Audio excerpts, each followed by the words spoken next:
You are watching Live OK Television. Life okay समाचारको साथमा Balvatika school Pepsicola learning made simple Jiva life to your style wellness mall natural way to improve your health. नमस्कार, life okay समाचारमा स्वागत छ। सुरुमा मुख्य समाचार। थप 3840 जनामा कोरोना पुष्टि। क्रियाशील सदस्यता छानबिन समितिले बुझाएको प्रतिवेदन पुनः समितिलाई फिर्ता पठाउने निर्णय। मुलुकमा जनतालाई महसुस हुने गरी सुशासन कायम हुनुपर्नेमा जोड।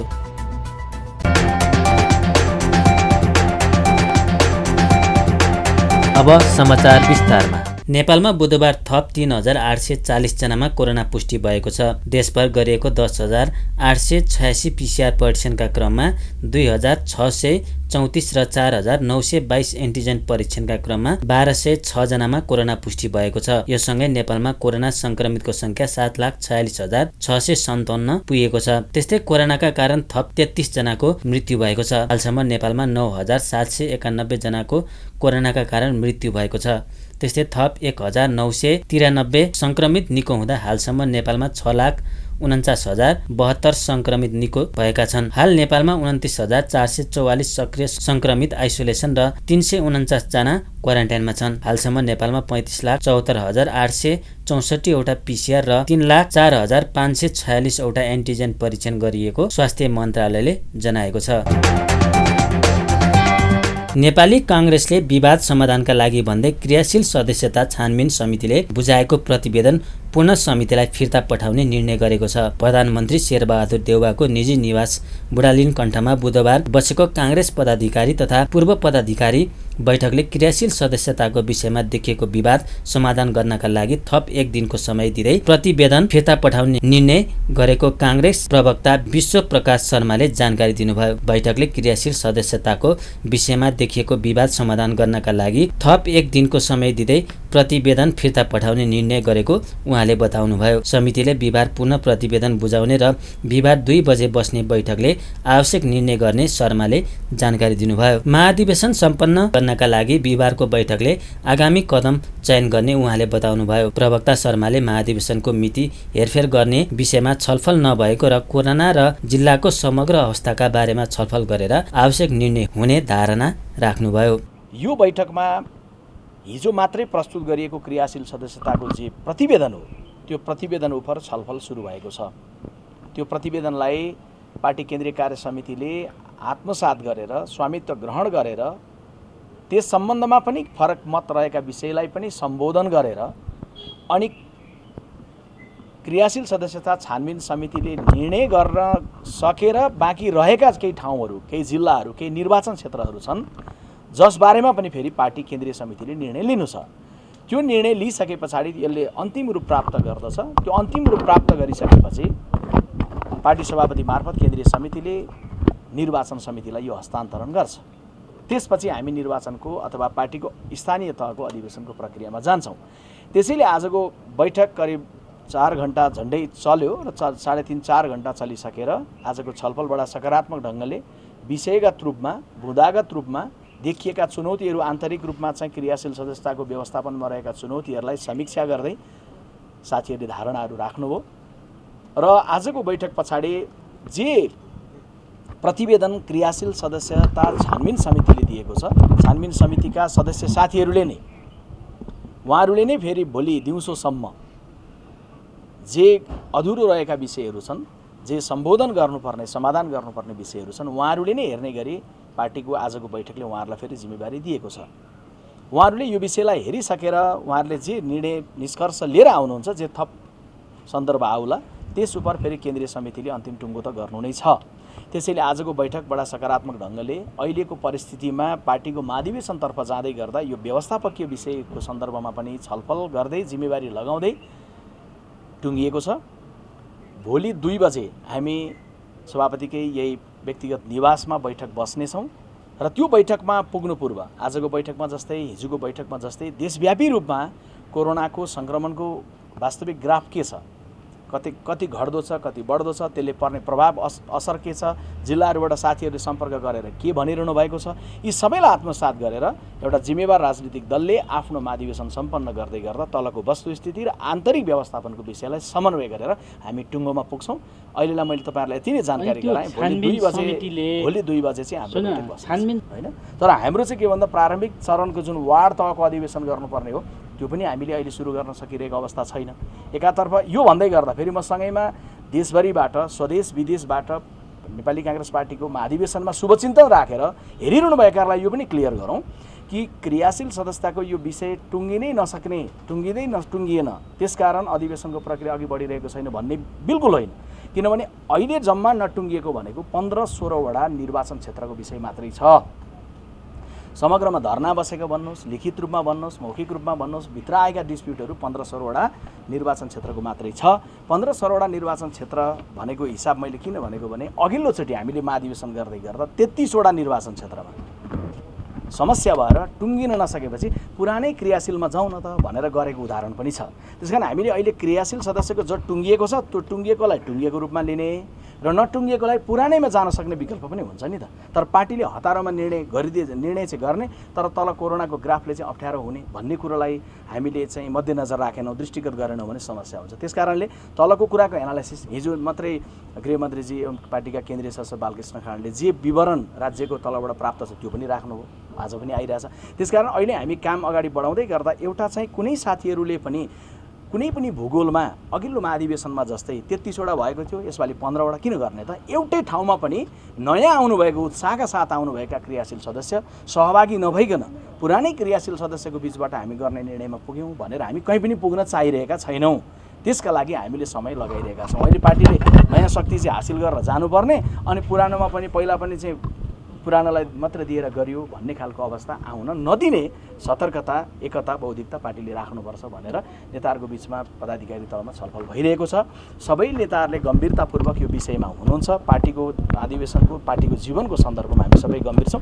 त्यही विषयमा छलफल भइरहेको छ। म तपाईँहरू सबैलाई हार्दिक धन्यवाद दिन चाहन्छु। उहाँले क्रियाशील सदस्यताका विषयमा देखेको विवाद समाधान हुन नसकेको, विवादित जिल्लामा पुरानै क्रियाशील सदस्यतालाई मान्यता दिन सक्ने भए पनि सकेसम्म विवाद मिलाउनेमा नै आफूहरूको ध्यान केन्द्रित रहेको बताउनुभयो। काङ्ग्रेसले साउन 12 गते वडा तहको अधिवेशन गर्ने गरी महाधिवेशन कार्यतालिका सार्वजनिक गरे पनि वडा तहको अधिवेशन स्थगित भइसकेको छ।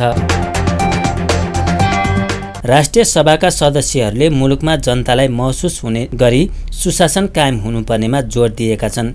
बुधबार बसेको राष्ट्रिय सभा बैठकमा उनीहरूले वर्तमान सरकारसँग जनताको आशा र भरोसा भएको भन्दै सुशासन कायम हुनुपर्नेमा जोड दिएका हुन्। बैठकमा सांसद उदय शर्मा पौडेलले राष्ट्र सेवक कर्मचारीको मनोबल बढाउन र सुशासनको प्रत्याभूति गराउन विधेयक अगाडि बढाउन आग्रह गर्नुभयो। त्यस्तै उहाँले स्थानीय सरकार निजामती सेवालाई मनोमानी चलाउनु भनेको पारदर्शिता नहुनु भएको बताउनुभयो। सांसद प्रकाश पन्थले संविधानमा व्यवस्था भएको समावेशी समानुपातिक व्यवस्थालाई कार्यान्वयन गर्नुपर्नेमा माग गर्नुभयो। उहाँले अब गठन हुने मन्त्री परिषदलाई समावेशी बनाउन पनि अनुरोध गर्नुभयो। सांसद देवेन्द्र दाहालले सरकारले भ्रष्टाचारीलाई संरक्षण गर्न नहुनेमा जोड दिनुभयो। उहाँले सरकार बाढी पहिरो र विपत्तिमा परेका जनताका सवाल केन्द्रित हुन नसकेको दोष लगाउनुभयो। सांसद रामनारायण बिडारीले सर्वोच्च अदालतको परामर्श बारे राजनीतिक दलका नेताले गरेको टिप्पणीले संवैधानिक नैतिकतामाथि विवाद सिर्जना भएको टिप्पणी गर्नुभयो। जननिर्वाचित सरकारको 4 वर्ष पुरा हुन लाग्दा समेत स्थायी सरकार निजामती प्रशासन सञ्चालन गर्ने सङ्घीय निजामती सेवा ऐन लागू गर्न नसकी पुरानै 2049 को निजामती सेवा ऐनका आधारमा तदर्थ रूपमा स्थायी सरकार सञ्चालन भइरहेको छ। सम्माननीय अध्यक्षज्यू, समायोजन ऐनका आधारमा केन्द्रीय सरकारमा नियुक्त भएका कर्मचारीहरूलाई सेवा, सुरक्षा तथा वृद्धि विकासको ग्यारेन्टी नगरी जबरजस्त रूपमा प्रदेश तथा स्थानीय सरकारमा समायोजन गरी कर्मचारीलाई पठाउँदा न त कर्मचारी उत्पीडित भएका छन्, न त जनताले सोचे अनुसारको सेवा र सुविधा प्राप्त गर्न सकेका छन्, न त कर्मचारी आफू कार्यरत सरकारप्रति उत्तरदायी तथा जवाफदेही हुन सकेका छन्। सङ्घीय निजामती सेवा विधेयक लामो समयसम्म विचाराधीन अवस्थामा थन्किँदा स्थायी सरकार बिना ऐन कानुन तजविजका आधारमा सञ्चालन भइरहेका छन्। स्थायी सरकार भनिने निजामती प्रशासनलाई मनोमानी रूपमा सञ्चालन गर्नु भनेको पारदर्शिता सुशासनको प्रत्याभूति नगर्नु र राज्य सत्ताको दुरुपयोग गर्नु हो। सङ्घीय निजामती सेवा ऐन नआउँदा प्रदेश तथा स्थानीय सेवा ऐन समेत आउन नसक्ने अवस्थामा रहेको तत्काल संविधानले परिकल्पना गरेको सङ्घीय शासन प्रणालीको मर्म र जनचाहना परिपूर्ति गर्ने र आम कर्मचारीका हक अधिकारको रक्षासहित आम राष्ट्रसेवक कर्मचारी उत्प्रेरित गराउने गरी सङ्घीय निजामती सेवा ऐन तत्काल पारित गराई सुशासनको प्रत्याभूति गर्ने अति जरुरी छ। हिजो प्रतिपक्षमा रहँदा ओली सरकारलाई प्रतिपक्षको हैसियतमा गरिएका सारा प्रश्नहरू बिस्तारै वर्तमान सरकारतर्फ आउने निश्चित छ। हिजोका सबैजसो प्रश्नहरू सवालहरू समस्याहरूका भारी वर्तमान सरकारले वहन गर्नुपर्ने अवस्था विद्यमान छ। वर्तमान सरकारको जिम्मेवारी पनि हो त्यो। यसको क्रमशः व्यवस्थापन हुँदै सुधार हुँदै र जनभावना र संविधानको भावना अनुरूप काम गर्दै जानुपर्ने अहिलेको आवश्यकता छ। सुरुदेखि नै सानातिना कुराहरूमा सरकार फस्नु भएन, अल्झिनु भएन, अल्मलिनु भएन, हराउनु भएन। सुरुका केही निर्णयहरू राम्रा र प्रशंसनीय भए पनि अरू केही सवालहरूले बजार तताएकै छ। हरेक सवालहरूको सरकारले समयमै जवाफ दिनुपर्दछ। समस्या भए बहस छलफल चलाउनु पर्यो। कोभिडको 3 लाख डोज खोप हराएको कुरा अघिल्लो सरकारले जाँदा जाँदै हराएको हो, लापरवाही भएको हो। ठुला बडा भन्नेहरूले लुटेका खोसेका हुन्। वृद्ध आमा बुवाहरूले लगाउने खोप घर घरै लगेर आफै लगाएका हुन्। तर पूर्ण अवस्था वर्तमान सरकारले यो हरायो लुकायो खाए भन्ने कुरा भ्रम फैलिरहेको छ। यसतर्फ सरकारले यथार्थ बाहिर ल्याउनु पर्यो।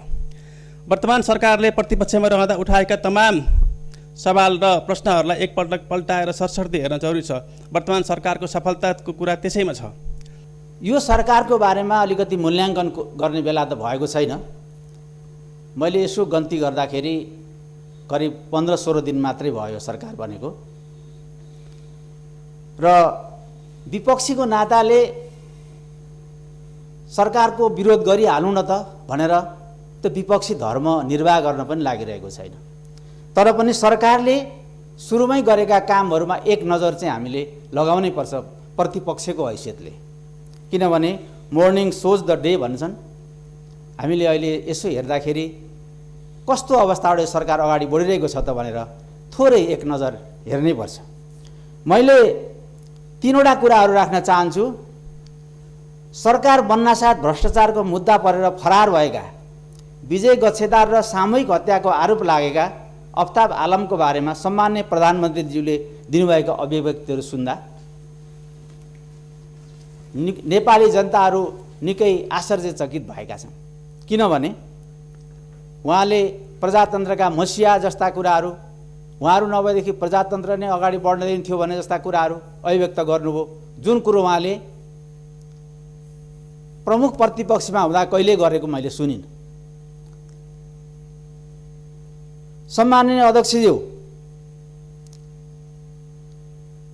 यसबाट के प्रश्न हुन्छ भने उहाँ सत्ताको दुरुपयोग गरेर अदालतसम्मलाई प्रभाव पारेर यस्ता भ्रष्ट र हत्या आरोपित व्यक्तिहरूलाई उन्मुक्ति दिन चाहिरहनु भएको कुरा प्रष्ट हुन्छ।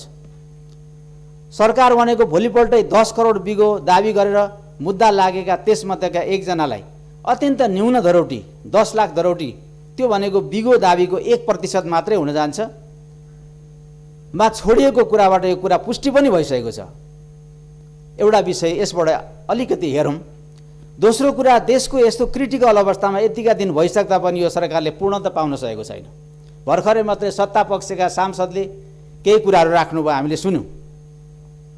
बल्ल बल्ल नियुक्त गरेका स्वास्थ्य राज्य मन्त्री र योजना आयोगका उपाध्यक्षमा पनि प्रधानमन्त्री पत्नीका बिजनेस पार्टनरलाई नियुक्ति गरियो, दुःख पाएका र क्षमता राख्ने पार्टीका नेतालाई बाइपास गरियो भन्ने नेपाली कांग्रेस र गठबन्धन भित्रबाट कुरा उठेको छ। प्रधानमन्त्री नियुक्ति राष्ट्रपतिले गरे हो। यो प्रधानमन्त्रीको नियुक्ति राष्ट्रपतिले गरेको, राष्ट्रपतिलाई बेइज्जत गराउने सांसदहरू हो कि होइन? सांसदहरू मिलेर राष्ट्रपतिले गरेको कागजको विरुद्धमा परमादेशबाट भयो भनेछ। लौ हेर्ने त प्रमाण, हेर्ने त नियुक्ति पत्र।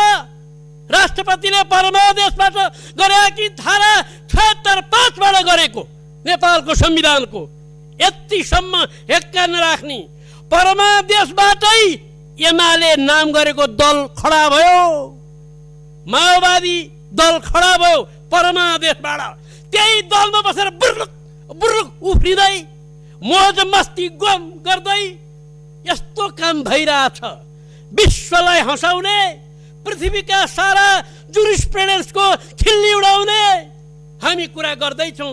अध्यक्ष महोदय, के यो संसद, यो सङ्घीय संसद सर्वोच्च अदालतको फैसलाको रिभ्यू गर्ने, पुनरावलोकन गर्ने ठाउँ हो?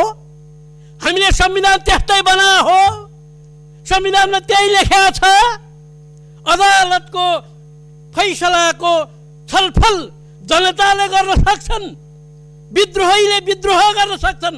यही संविधानमा सही छाप गरेर शपथ खाएर ज्यान गए संविधान विरुद्ध काम गर्दिन भनेर शपथ खाएर आएका हामी सांसद अदालतको फैसलाको विरुद्धमा संसारको कुनै पनि देशमा संसदमा अदालतको फैसलाको बारे छलफल हुँदैन। जनता भनेको फरक हो, त्यसैले संसदले छलफल गर्न यहाँ मिल्दैन। अध्यक्ष महोदय, सांसद दिलकुमारी रावलले नागरिकता सम्बन्धी विधेयकलाई अगाडि बढाउनु पर्नेमा जोड दिनुभयो। उहाँले निर्वाचन कानुनलाई समयअनुसार परिमार्जन गर्नुपर्ने माग समेत गर्नुभयो। बैठकमा राष्ट्रिय सरोकार तथा समन्वय समितिको 2077-78 को वार्षिक प्रतिवेदन पेश गरिएको छ। बैठकमा नेपाल नागरिक उड्डयन प्राधिकरण विभाजन सम्बन्धी नेपाल हवाई सेवा प्राधिकरण विधेयक 2076 र नेपाल नागरिक उड्डयन प्राधिकरण 2076 पारित गर्ने कार्यसूची रहे पनि हटाइएको थियो। राष्ट्रिय सभाको अर्को बैठक यही साउन 18 गते अपराह्न 1 बजे बस्नेछ।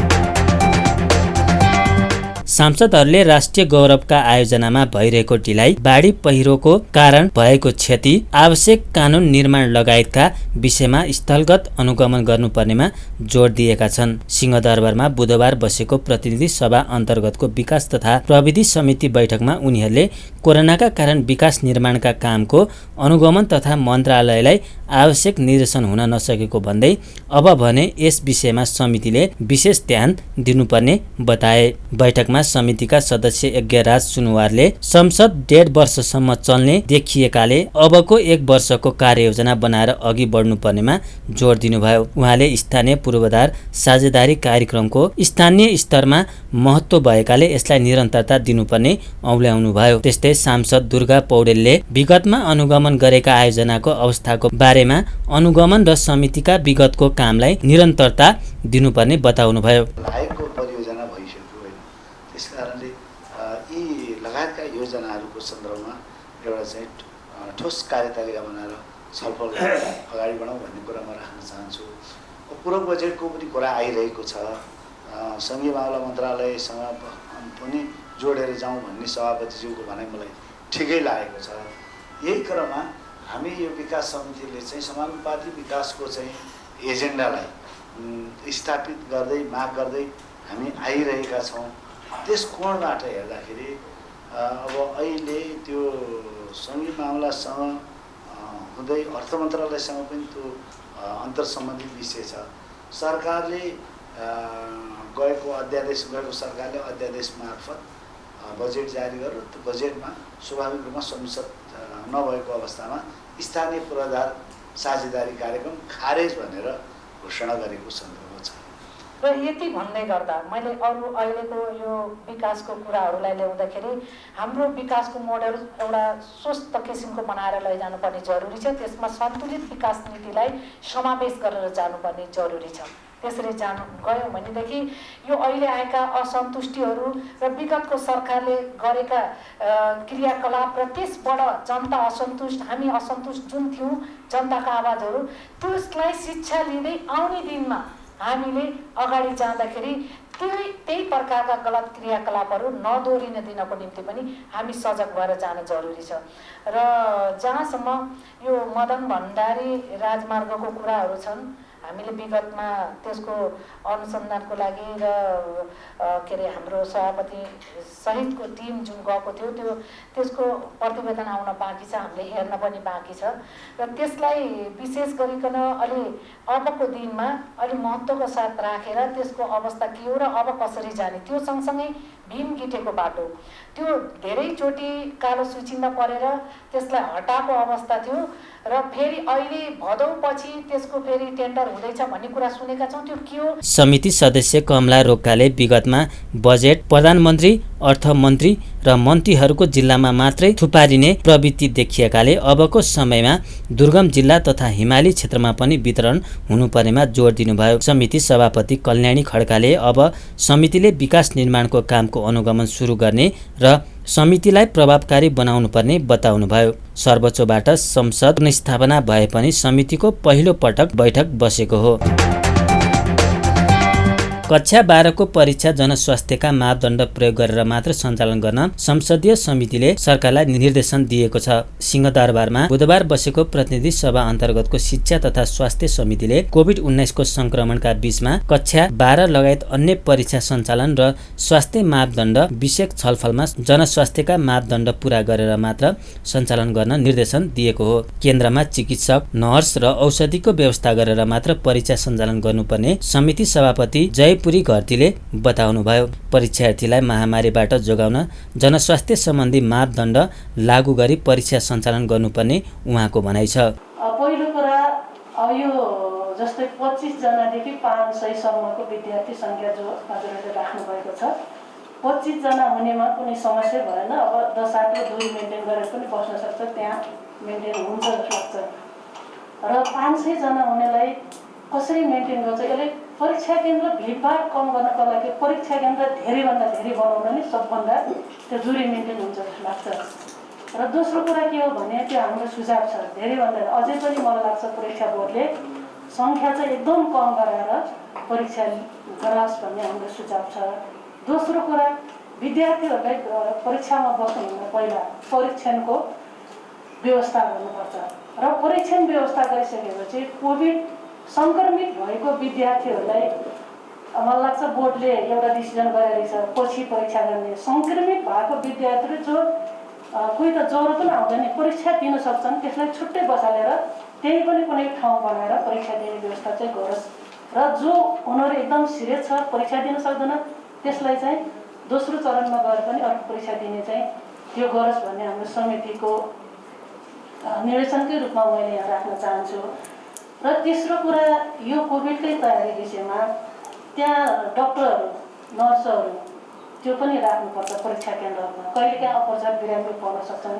अनि सामान्य स्वास्थ्य यो औषधिहरू पनि राख्नुपर्ने, त्यसरी मेन्टेन गरेर अगाडि बढोस् भन्ने म समितिकै दरबार राख्न चाहन्छु। र अर्को खोपको पनि अब भए त राम्रो हुन्थ्यो। लगभग 4 लाखको तपाईँले सङ्ख्या पेश गर्नुभएको छ। 4 लाख विद्यार्थीहरूलाई खोप दिन सके सबभन्दा राम्रो। 31 गते हुने छ हाम्रो टाइम। यदि त्यो हुन्छ भने स्वास्थ्य मन्त्रालय सरकारसँग छलफल गरेर त्यो व्यवस्था गर्न सकिन्छ भने त्यो पनि पहल गरोस् भन्ने म राख्न चाहन्छु। र स्वास्थ्य कर्मीहरू भयो भने बेला बेला उनीहरूको रेखदेख गर्ने, उनीहरूले पानीदेखि लिएर सबै व्यवस्थापन उनीहरूको अलिकति त्यो पनि राम्रो ढङ्गले व्यवस्था गरेर यो परीक्षा सञ्चालन गर्छ, किनकि हाम्रो समितिले परीक्षा रोक्ने पक्षमा छैन, परीक्षा हुन नै राम्रो हुन्छ। बैठकमा राष्ट्रिय परीक्षा बोर्डका सदस्य सचिव दुर्गा प्रसाद अर्यालले विद्यार्थीलाई संक्रमणबाट जोगाउन छुट्टै होम सेन्टरको व्यवस्था गरिएको र अहिलेको परीक्षामा सहभागी हुन नसकेका संक्रमित विद्यार्थीले पछि पनि परीक्षा दिन पाउने जानकारी दिनुभयो। बोर्डले परीक्षाका लागि अनलाइनबाट पनि प्रश्नपत्र पठाउने उहाँले बताउनुभयो। यसलाई यो फोरम मलाई उल्टा लागेर केही कुरा यहाँ राख्न मैले अनुमति चाहेँ। र अहिलेसम्म हाम्रो विद्यालयमा हुने कक्षा कोठामा हुने पठन पाठन परीक्षा केन्द्रित पठन पाठन भयो। परीक्षा कस्तो किसिमले पठनपत्र आउँछ, कस्तो किसिमले उत्तर लेख्यो भने विद्यार्थीले राम्रो नम्बर ल्याउँछ, त्यही अनुसारले नै शिक्षकले पढाउने, अरू कुरालाई ध्यान दिएन। गुणस्तरीय शिक्षाको लागि आवश्यक पर्ने जुन पाठ्यक्रमका कुराहरू होला, भौतिक पूर्वाधारका कुराहरू, प्रयोगशालाका कुराहरू होला, उपकरणका कुराहरू होला, शिक्षाका कुराहरू होला, प्राचार्यका कुराहरू होला, सञ्चालन समितिका कुराहरू होला, ती सबै कुराहरू त्यो साथसाथै एउटा अङ्ग हो परीक्षा। र त्यो परीक्षालाई पनि हामीले जुन परम्परागत रूपमा लामो समयदेखि अभ्यास गर्दै आइरहेको परीक्षा पद्धति छ त्यसलाई सुधार गरेर स्थगित परीक्षा अर्थात् विद्यार्थीले पाठ्यक्रमले के उद्देश्य राखेको थियो त्यो अनुसार विद्यार्थीले सिक्यो या सिकेन उसको सिपाही उपलब्धि मापन गर्ने कुराहरूमा परम्परागत पद्धतिमा सुधार गर्नुपर्छ र अहिले विकसित देशहरूले अवलम्बन गरेको स्थगित परीक्षाको प्रक्रिया हामी अगाडि बढ्नुपर्छ भनेर विगत 2 वर्षदेखि राष्ट्रिय परीक्षा बोर्ड यसमा लागेको छ र अहिले जुन कक्षा 8 को आधारभूत अन्त्यको परीक्षा पालिका लेभलमा सञ्चालन छ र 753 पालिकाले 753 किसिमले सञ्चालन गरेको 753 किसिमले प्रमाणीकरण गरेको अवस्था छ भने त्यसलाई कसरी एकता काम गर्न सकिन्छ त्यो विषयमा पनि राष्ट्रिय परीक्षा बोर्डले एउटा कार्यविधि निर्माण गरेर मन्त्रालयबाट जारी भएको छ। समिति सदस्य गिरिराज मणि पोखरेलले भौतिक उपस्थितिमा परीक्षा सञ्चालनका लागि शिक्षक र विद्यार्थीलाई खोप उपलब्ध गराउनु पर्नेमा जोड दिनुभयो। उहाँले नेपालको शिक्षा प्रणालीलाई प्रविधि मैत्री बनाउनु पर्ने बताउनुभयो। समिति सदस्य विद्या भट्टराईले विद्यार्थीलाई भिडभाड नगरिकन परीक्षा दिन पाउने वातावरण बनाउनु पर्ने आवश्यकता औल्याउनुभयो। यसमा मैले अहिले ध्यान दिनुपर्ने कुराहरू यिनीहरू हुन् र उहाँहरूको पनि कुरा सुनिसकेपछि चाहिँ जानुपर्छ। अर्को एउटा कुरा चाहिँ सचिवजीहरूले अहिले नै छलफल गर्नुपर्ने कुरा चाहिँ यो भ्याक्सिनको जो कुरा छ नि यो चाहिँ विद्यार्थीहरूलाई भ्याक्सिन दिनेसम्म पछिल्ला भएका रिसर्चको आधारमा भ्याक्सिन स्कुलसम्म नपुर्याइकन टिचरहरूलाई नदिइकन हामी चाहिँ समग्रतामा चाहिँ त्यो फेस टु फेस पद्धतिमा जान सक्दैनौँ। शिक्षा केन्द्रित अवधारणाले हाम्रो शिक्षाको गुणस्तरलाई कसरी विकास गर्न सक्छौँ यो महत्त्वपूर्ण प्रश्न भन्ने लाग्छ मलाई। अब दोस्रो कुरा चाहिँ के हो भने तपाईँले जति मेहनत गरेर अहिले परीक्षालाई कम्तीमा पनि यसको जुन टाइमलाइन हो त्यसलाई पुरा गर्ने जुन प्रयत्न गर्नुभएको छ यो राम्रो छ र मैले पाएको तथ्य अनुसार मैले प्राप्त गरेको सूचना अनुसार चाहिँ अहिले पनि सबै ठाउँमा त्यही मापदण्डलाई पालना भएको छैन।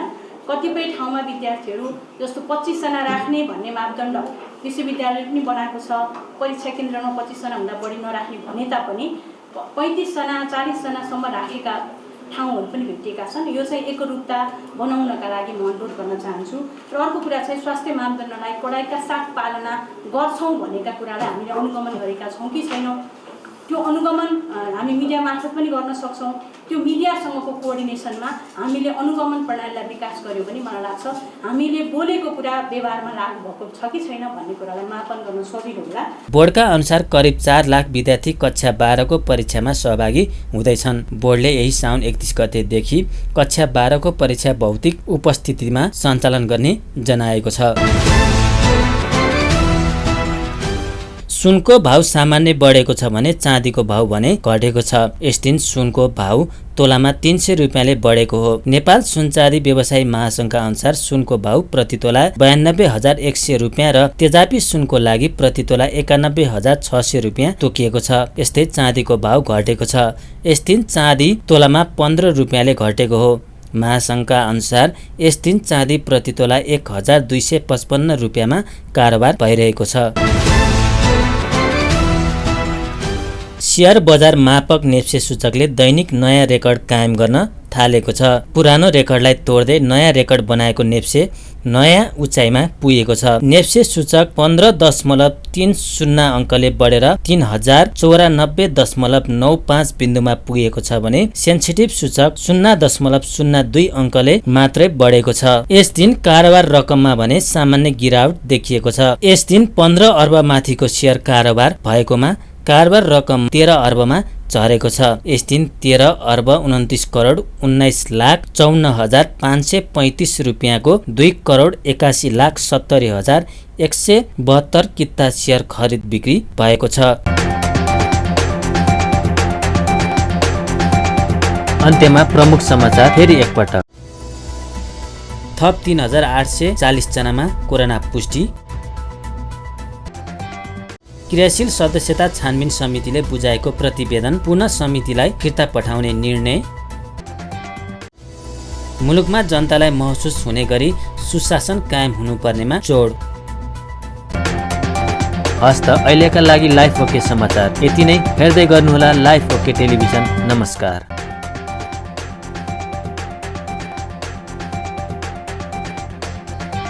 लाइफ ओके समाचारको साथमा Balvatika school Pepsicola learning made simple. Jiva a life to your style. Wellness Mall, a natural way to improve your health.